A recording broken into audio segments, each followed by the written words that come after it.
চাঁদ ফাটার অলৌকিক ঘটনা, রাসূল সাল্লাল্লাহু আলাইহিসসালাম এর মুজিজা। আজ আমরা জানব ইসলামের ইতিহাসের সবচেয়ে বিস্ময়কর অলৌকিক ঘটনা, যেদিন চাঁদ ফেটে গেল রাসূল সাল্লাল্লাহু আলাইহিসসালাম এর ইশারায়। এটি এমন এক মুজিজা যা শুধু সাহাবীরা নয়, কাফেররাও নিজ চোখে দেখেছিল। সত্যি কি রাসূল সাল্লাল্লাহু আলাইহিসসালাম চাঁদকে ভাগ করেছিলেন? আসুন শুনি সেই অবিশ্বাস্য কাহিনী। মক্কার কাফেররা দীর্ঘদিন ধরে রাসূল সাল্লাল্লাহু আলাইহিসসালামকে চ্যালেঞ্জ করে বলছিল, যদি তুমি সত্যিকারের নবী হও, তাহলে আমাদের জন্য আকাশ থেকে কোনো অলৌকিক নিদর্শন আনো। তখন রাসূল সাল্লাল্লাহু আলাইহিসসালাম আল্লাহর ইচ্ছায় বললেন, কি চাও তোমরা? তারা বলল, তুমি যদি সত্যি নবী হও, তবে চাঁদকে দ্বিখণ্ডিত করে দেখাও। রাসূল সাল্লাল্লাহু আলাইহিসসালাম চাঁদের দিকে ইশারা করলেন, আর ঠিক তখনই আল্লাহর কুদরতে চাঁদ দুই ভাগ হয়ে গেল।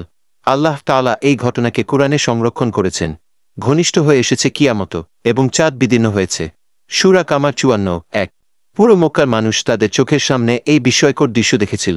চাঁদের এক টুকরা ছিল একদিকে, আর অন্য টুকরা ছিল অন্যদিকে, আর মাঝখানে দেখা যাচ্ছিল হেরা পাহাড়।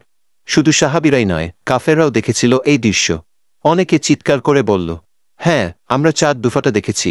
তবে কেউ কেউ বলল, এটা হয়তো জাদু। তাদের সন্দেহ দূর করতে তারা মক্কার বাইরে থেকে আসা পথিকদের জিজ্ঞেস করল। আশ্চর্যজনকভাবে বাইরের পথিকরাও সাক্ষ্য দিল, হ্যাঁ, আমরা রাস্তায় ছিলাম এবং আমরাও চাঁদ ফাটা দেখেছি। ইতিহাস বলে ভারতের কিছু রাজারাও এই ঘটনাকে তাদের রাজদরবারে নথিভুক্ত করেছিলেন। আধুনিক যুগে বিজ্ঞানীরা চাঁদের উপর লম্বা ফাটল রেখা আবিষ্কার করেছেন। যদিও তারা এটিকে ভিন্নভাবে ব্যাখ্যা করতে চায়, তবুও এই ফাটলের অস্তিত্ব তারা অস্বীকার করতে পারেনি। সত্যি তো, আল্লাহর কুদরতের সামনে মানুষের যুক্তি কত ক্ষুদ্র, এই ঘটনার মাধ্যমে আমরা বুঝতে পারি।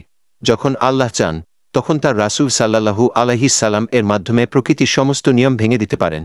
রাসূল সাল্লাল্লাহু আলাইহিসসালাম এর সত্যতাকে প্রমাণ করার জন্য আল্লাহ অসংখ্য মুজিজা দিয়েছেন। আর এই চাঁদ ফাটার ঘটনা সেই বিষয়ের এক অনন্য নিদর্শন। আজও যখন আমরা রাতের আকাশে পূর্ণ চাঁদ দেখি, তখন ভাবতে হয়, এই চাঁদ একদিন রাসূল সাল্লাল্লাহু আলাইহিসসালাম এর অলৌকিক মুজিজার সাক্ষী হয়েছিল।